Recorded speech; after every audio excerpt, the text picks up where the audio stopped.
استاد میگفت که شما را وقتی جنازه خیرات کردن بگه همین رفتین و جنازه را که دیدین بگه مرده را دیدی و مرده خود را یاد کن، بگذر ز دنیای فانی عاقبت خود آباد کن.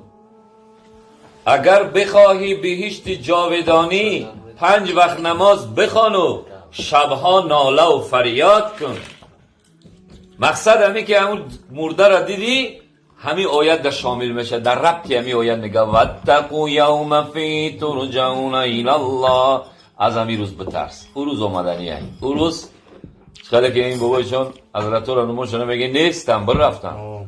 همون روز مردم یک روز میاد، یک روزی که حضرت عزرائیل مهمانی ما و شما میگه به دستور خداوند تبارک و تعالی میگه برای جانش قبض که بیار. وقتی بود شود خداوند حضرت عزرائیل گفت که فلانی را میگیری، فلانی را در اوجا میگیری، فلانی را در اوجا میگیری. حضرت عزرائیل گفت من چخیل بگیرم بنده خدا را، من وقتی میگیرم میترسم چخیل من جانی ولا قبض میکنم. ای پروردگار تو فرمودی که در قرآن عظیم و شان که اومده که بسم الله الرحمن الرحیم ما یقتل مؤمنا متعمدا و جزاء جهنم خالدین فیها. هر کسی یا مسلمان قصدن بکشه خونش بریزونه او داخل جهنم میره و خالدین فیها اوجا بیرون نمیشه. خدای نشان نده که یک کس خون نوحق بریزنیم، یک کس بگیریم اسلحه و طوفان برزدش بریم بکشیمش، خدای نکرده.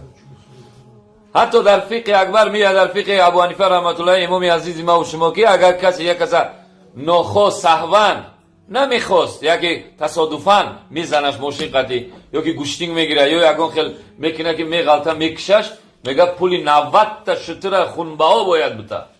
این شوخی نیست. یک شتری که در حضرت بدیم در چه پرسیدم شترهایی که نقلیب 2 تا چی دارن او 5 تا 5000 دلار بده. شرط دیمش عبرت گرفتن ایامی میت رفتن در کار. اگر با عملای بد داشتی اصلاح شد، نمازو دا سستی میکدی، تنبلی میکدی، آب با بگو همین مردکم نوم داشت، همین هم دسترخوان داشت، همین هم خیش تبار داشت، همین هم وقتش آدم قدردان داشت، همین هم یک وقت خانه و در داشتن فرزند بود، همین هم در هیچ جا نباشد در همه خانه خودش حاکم بود گپش میگذشت. لیکن امروز اینه در درونی چی؟ تابوت خواه. ای پروردگار قبل از اون که مرا در جای این میوری مردن حقه، لیکن یک شانسی دیگه هم بوده که یک عملی انجام بتونم که تو از من راضی باشی. ای پروردگار دعا کنینم خیلی در جان. ای خدا جان یک توفیقم بده، یک عملی انجام داده که در محضرت که حاضر شدم روسیا و شرمنده نباشم. ای پروردگار اگر تو بخوایی که ما 70,000 رحمت، اگر تو بخوایی من یک رکعت نماز میخونم یا یک کس یک پیاله چای میتونم رنگی حاجی محمدی کنجبوی با 70,000 رحمت نگاه میکنه که تو به خیر احسان کنی، با 70,000 رحمت نگاه میکنه که تو باید برای یک جنازه شرکت کنی یا نماز بامداد برای فرض برای. این شوخی نیست، این لطفی کرمی خداوند، این محبت خداونده که شامل ما و شما میشه. ما را توفیق میده این عمل انجام میدیم. اگر ما و تو باری بسیار ایودم هر کس نصیب نمیکنه. چقدر دعا کنید، چقدر که پروردگار رو ما را وقتی قبل از این که هم جنازه ما را حاضر میکنی خدای ما را توفیق بده. بزرگای خیلی دعا میکردیم پروردگارا تا ما را یه توفیق ندی یه عملی انجام ندیم که تا از ما راضی شدی، ما را تا همون وقت جنازه ما را نبردار. وقتی جنازه ما را بردار که از ما راضی باشی پروردگار. وقتی که ما حاضر شدیم نامه عمل ما را دست راست ما بگیریم. بگه توی انسان نمیدانی در این دنیا نمیمانی، تو را آید چون این روزه که تو در گور مهمانی. ای انسان تو نمیدانی یک روزی میشینی و میخیزی، یک روزی را یقین بدون که یک روز تو خیلی که انبیا و اولیا رفتن، 124,000 پیغمبر رفت، دوستا و پدر و مادرها با اولاد و خشت و رفیق و دوستا تقوا و عمکا رفتن. همه ما علمی برد نگرفتی بدون یه روز تمام همون گرده میمون میشه. با بگو خدای ما را رنگی همون نصیب کنه، جنازه با ایمان، جنازه با عزت در لب دکان.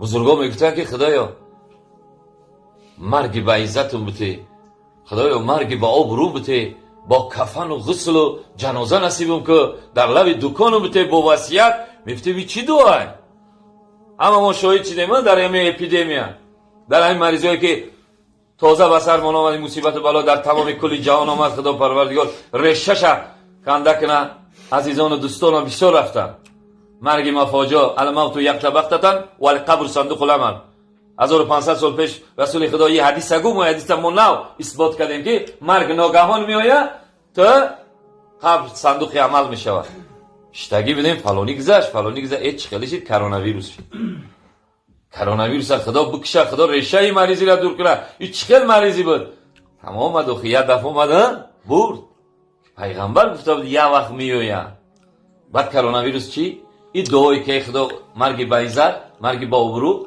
ایامو بانیسا با کلیونکا و با کفنش کردن و کلیونکا کردنش که میگفتن نکنیم گوشوشا پری خراب کردن گوشوشا پری دارو کردن بردن اینجا مستقیم قبرستان دا جنازه هو اونجا موندگی 30 متری سمولو 5 متر رو دامو بعد جنازه کردن و پورا گور کردن چی جنازه کردیم درونی همون چی دیدیم بابایشون در درونی امبولانس کردیم در درونی چیکار تاور کردیم خیلی خیلی بود شرایط هم خیلی نمیشید این قدر آدم یوش جوان رفتن بعد فهمیدم مرگ با عزت چی بدهی در بالای دکانت پیش زن و گودکات آوچ میچ کنن در گوشت لا اله الا الله میگن بابایشون میای یاسین میخونن مولوی میای یاسین میخونن کلاسین میکنن در پیش سه تا دیگه آدمو ایستادگی نگاه ببینی پروستین تعلیش میکنن ها چیتا مردم های برا بابایشون فرخور بگو برا بابایشون فلانی را بگو برا داملو فلانی داملو را بگو ماشین روی میکنن میومدن میگه 40 تا عالم در جنازه شرکت کنن